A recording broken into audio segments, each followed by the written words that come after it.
We all have this voice inside of our heads. You know which one I'm talking about. The incessant chatter that is always there, commenting about every decision that you make, every belief that you hold about yourself or other people. This inner dialogue is often ruminating about something negative. It's criticizing you for how you look or how you dress. It's comparing you to other people. It's telling you all these stories about how you're not capable of achieving what you want to achieve in your life. The problem is that most people believe what this voice tells them. But if you live your life believing everything that this inner critic says, life is going to feel like an uphill battle a lot of the time. In this video, we're going to explore some practices and techniques that you can use in your own life to help you quiet and release the voice of this inner critic so that you can feel more empowered and at peace in your own life. But first, we have to understand the mechanism of this inner critic. Most people believe that what they think and what they feel is who they are. This is not true. And this fundamental error is what gets people in a lot of confusion because they mistake who they truly are, who their true self is. Let's examine why this can be such a big issue for most people in the world. First, we need to understand the concept of subject and object. If I show you this pumpkin and I ask you, what are you looking at right now? You'll pretty intuitively say, I'm looking at a pumpkin. So we can see in this example that you are the subject and the pumpkin is the object. If I asked you, are you the pumpkin? You'd pretty intuitively answer, no, I'm not the pumpkin. I'm the one who's watching and looking at this pumpkin. Amazing. Let's move a little deeper. If I asked you right now, what are you thinking about? Maybe you'll take a moment and reflect and say, I'm thinking about what I'm going to eat for lunch later today. You are still the subject, the one who is observing the thoughts that you're having. And the object is your thoughts, the thoughts that you're thinking about what I'm going to have for lunch later today. We can see in both examples that you are the one who is watching the pumpkin and you are the one who is watching your thoughts about what you're going to eat for lunch. You are not the pumpkin and you are not the thoughts about lunch. You're the one who's watching all of this happen in your outer world and in your inner world. The you who is aware, who is witnessing what's happening in your outer and inner world, this is your consciousness.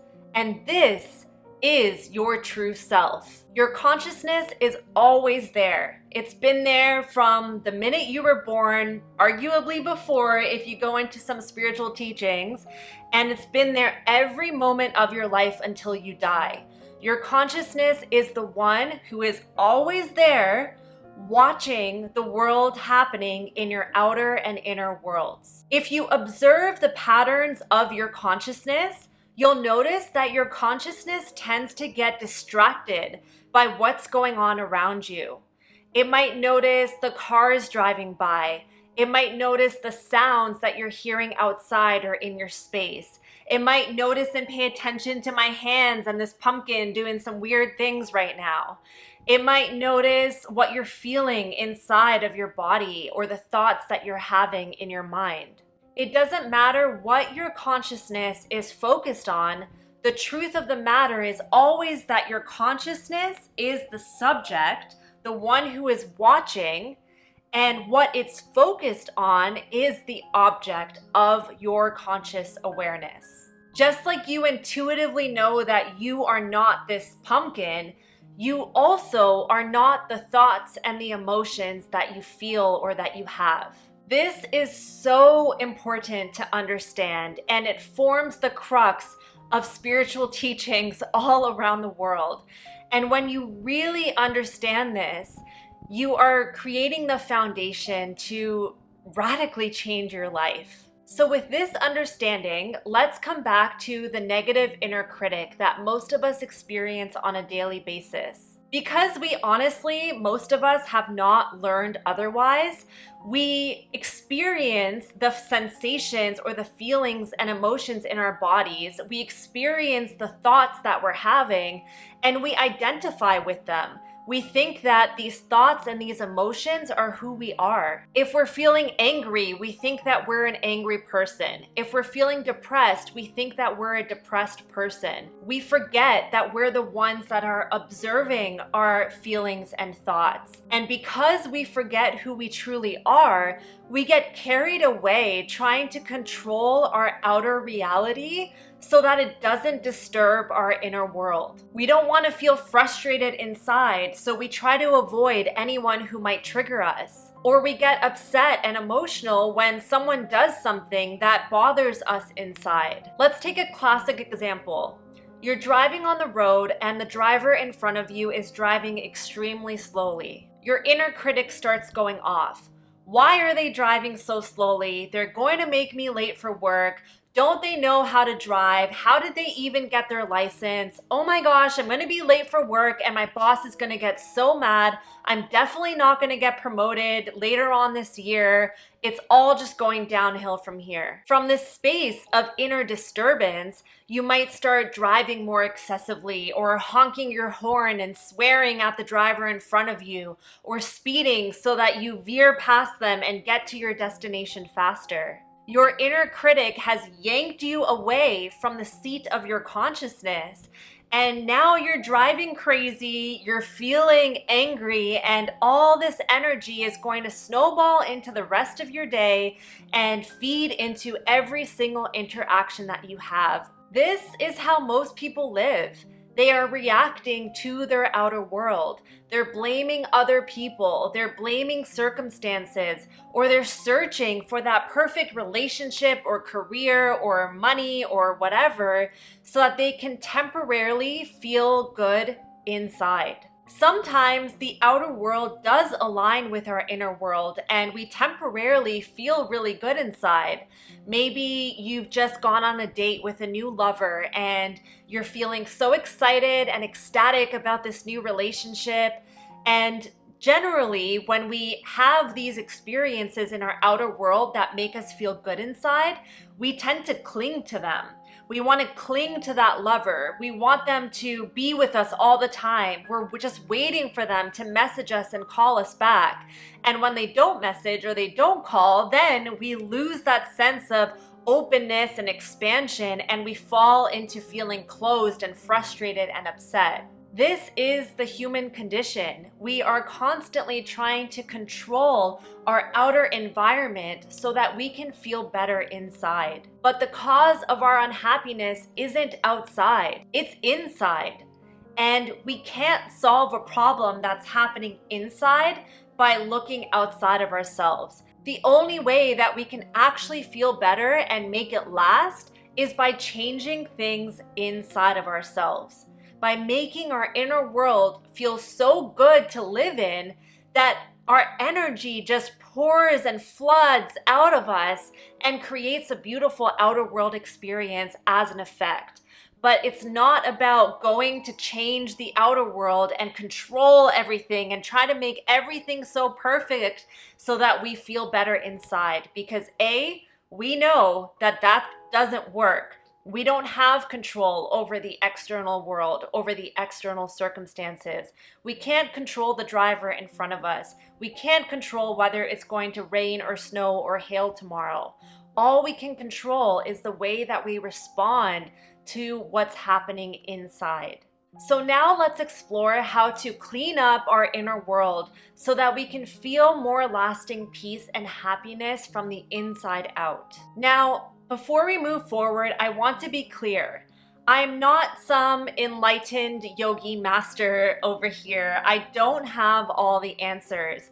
I'm a human being just like you who has noticed in my own life that all the ways that I've tried to make myself happy by trying to control the external world, they haven't worked. I had the legal career that on paper checked all the boxes.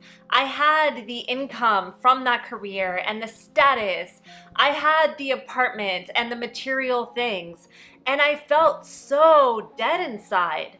And I left that career and started my own business thinking that my unhappiness was in the career, and also found that I still wasn't feeling fulfilled inside because I was still looking for my sense of validation, my sense of self-worth, my sense of wholeness in the external, in the success of my business, in the success of my income, in the success of what other people thought about me, the approval that I received from other people. So I came to learn, and I think that a lot of people, many people get to this point, and we call this a midlife crisis, where people, work their entire lives checking all the things off the boxes that society has told us that we need to do in order to be happy, and people still feel completely unfulfilled. And so they, give it all up, and that's essentially what the midlife crisis is, right? And we talk about quarter life crisis, which I guess was the space that I was in, where I was like, I've done everything. I've done everything that I was supposed to do, and this cannot be the answer for a fulfilling life because I feel dead inside. So what can I do to shift that? And that was my experience that really led me into my spiritual awakening and brought me to these spiritual teachings. So I'm sitting here as someone like you who has experienced that the happiness and the fulfillment, the true lasting fulfillment and peace that I crave and yearn for so deeply, that my soul is calling for, is not in the outside world. It is something that needs to shift inside of myself. So what I'm sharing with you today are the practices and techniques that have helped me clear some of these blockages inside of myself so that I can feel more fulfilled, more peaceful, just more happy in my own life by working on myself from the inside out. Also, for the sake of this video and just the time, because this is becoming so long already, I'm not going to go into where these negative thought patterns come from, what the source of these thought patterns are. This could perhaps be a future video. If you're interested in that, let me know in the comments below. So let's get into some of these techniques for clearing these energetic blocks, these energetic footprints that live inside of our minds and hearts. First, it's important to understand that your thoughts and your emotions are simply energetic vibrations. Every thought and emotion carries its own energetic frequency. Some frequencies feel really good and uplifting, and other frequencies feel really difficult and uncomfortable to feel in your body. It doesn't mean that some frequencies are better than the other. They're all just energy. It's how we label them that defines whether they're good or bad. The journey of spiritual growth is really a journey of accepting and allowing yourself to let all different energies and frequencies pass through you. This means that you don't try to cling to vibrations that feel good, and you don't try to resist or block frequencies that feel bad. When you do that, when you cling to an energy or you resist an energy, you block that energy inside. Energy just wants to move, and when you hold on to it through clinging or through resistance, it creates a block inside of you. And that's where that feeling of discomfort comes from. It's an energetic block that you have stored inside because you have clung or resisted the natural frequencies that just want to move through your body. So the spiritual journey and spiritual growth, what it is at its core, is the acceptance of any frequencies that want to pass through, giving them space to just move through you instead of holding on and creating that resistance and those blocks inside. Of course, this can feel really, really difficult when the energies that we're feeling inside are uncomfortable or they just make us feel really bad. And what do? Normally, when we feel discomfort or we feel really bad, we try to resist it, we try to deny it, we try to control it, we try to do something in our external world to make us feel better inside. Maybe that's turning to drinking or drugs or trying to escape that situation by leaning more on your partner, expecting your partner to make you feel better or whatever. We find ways to cope with the ways that we're feeling inside because we don't want to feel that discomfort. But the key is really feeling it. And you've probably heard the expression, feel it to heal it. So let's move through some ways to let this energy move through us. The first thing is that you need to become conscious and aware of what you are feeling inside. This means that you have to be aware of the fact that you're even having these negative thoughts or feelings to begin with. If you don't become aware, then you'll just continue to react to what you're thinking and feeling inside. But when you become aware of, oh wow, I'm feeling some really intense emotions inside right now. I'm feeling anger bubbling up. I'm feeling sadness bubbling up. With that awareness, you can remember, wait, I am not these intense negative feelings right now.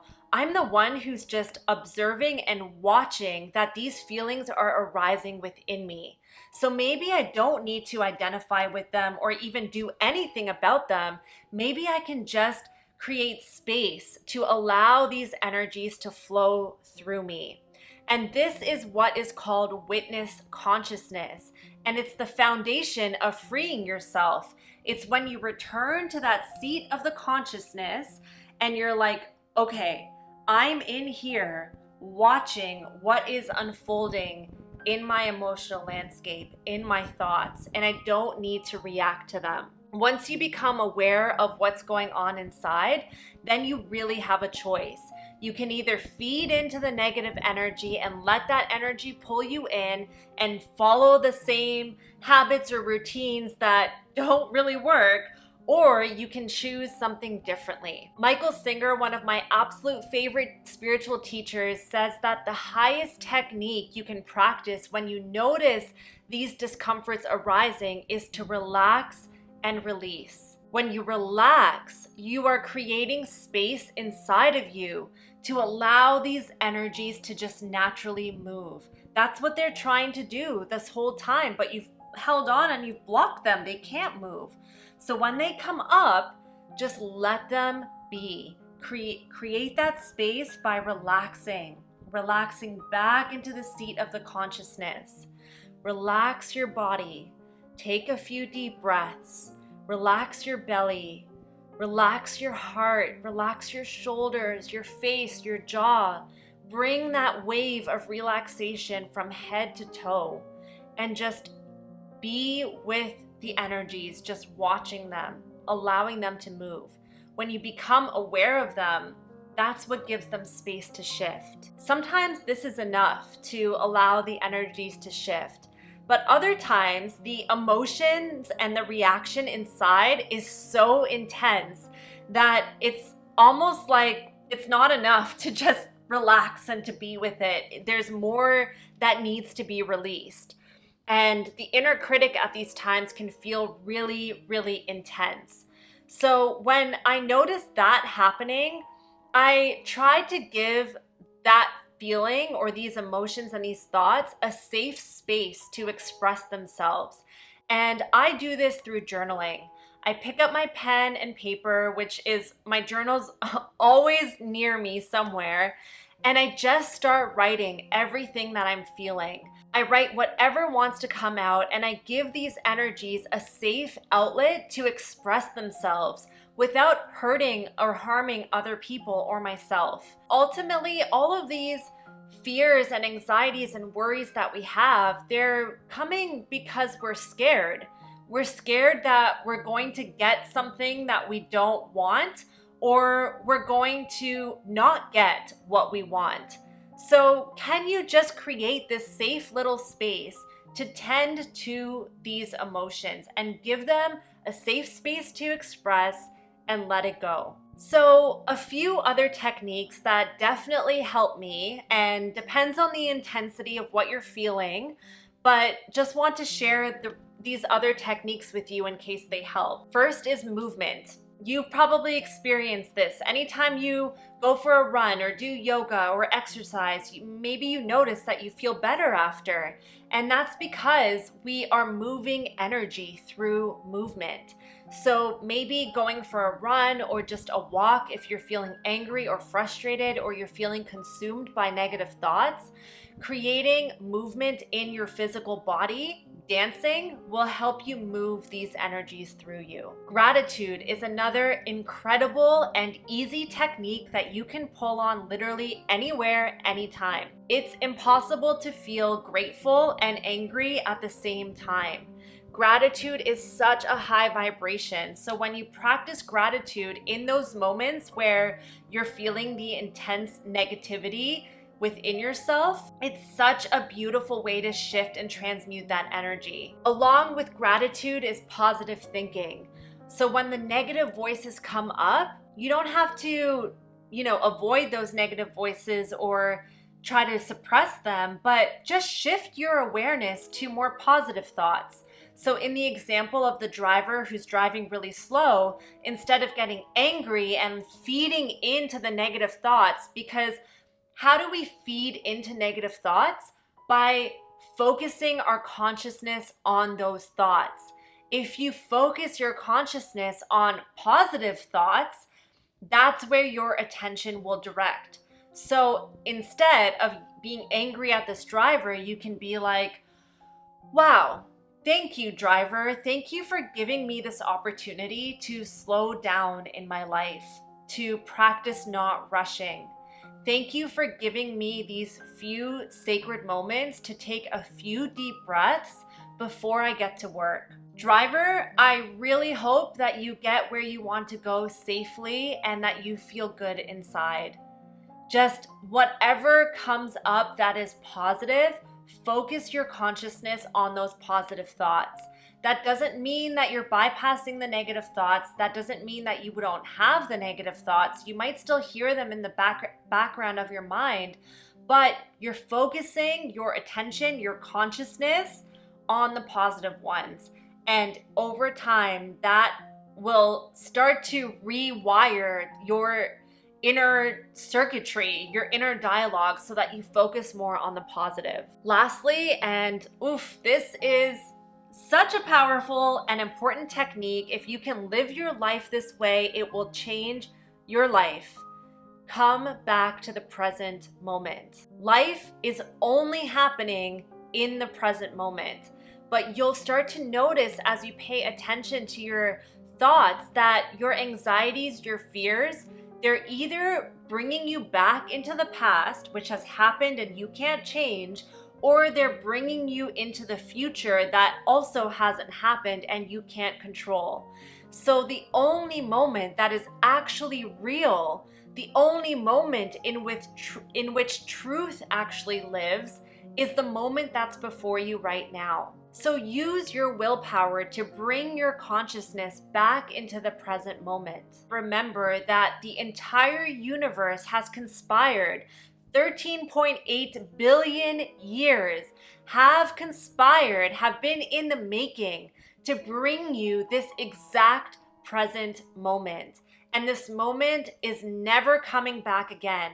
This moment can never be experienced by anybody else. From that perspective, you just can't help but be in total awe at what a gift it is to be here, right now. And the more that you can train your consciousness to focus on the object of the present moment, the more beautiful your life is going to feel. It truly is such a gift that we can be here right now experiencing life in this moment. And this is what the spiritual journey is all about. It's about letting go and surrendering to what is in this moment. The more you let go of these blocked energies, the more you create space for your life force energy to flow through you. This life force energy is what yogis call shakti, and it is the foundation, the source of unconditional love, of feeling so much peace and calm and purity and enjoyment and true lasting fulfillment that isn't dependent on anything or anyone outside of you. It is a life force energy that is created and generated, regenerated on the inside out. So when you clear your blockages, you create space for this energy to rise through your body. And that is the source of true fulfillment. I truly wish this for you, for me, for all of us.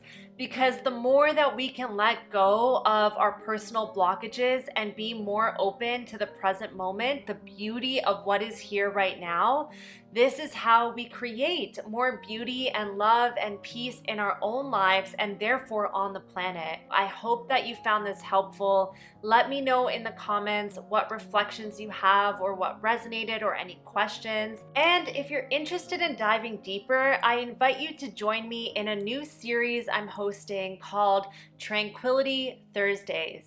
This is a mindfulness series where every Thursday at 9 a.m. Eastern, we're going to meet live to meditate, to move our bodies gently, and to explore teachings like this on topics that help us return back home to self. These classes are totally free and the recordings will be available if you can't join us live. So the link will be in the description bar below where you can sign up and you'll be notified when the classes resume in a few weeks. I'm so excited for this series. I think it's going to be just such a beautiful way for us to go deeper in community. This is something that I've actually been hosting already on Insight Timer, but I'm really excited to take this off of Insight Timer and just create a more intimate community and also be able to record these so that I can share them with you if you can't make them live, which has been a request I've been getting a lot where people are like, I just want to be able to see recordings. I want to be able to come back to these teachings. And yeah, those recordings will be available for you for 1 week after every class if you're unable to join. So if that interests you, it's totally free. Join us in the description bar below. And otherwise, be gentle with yourself, and I will see you again very soon. Bye.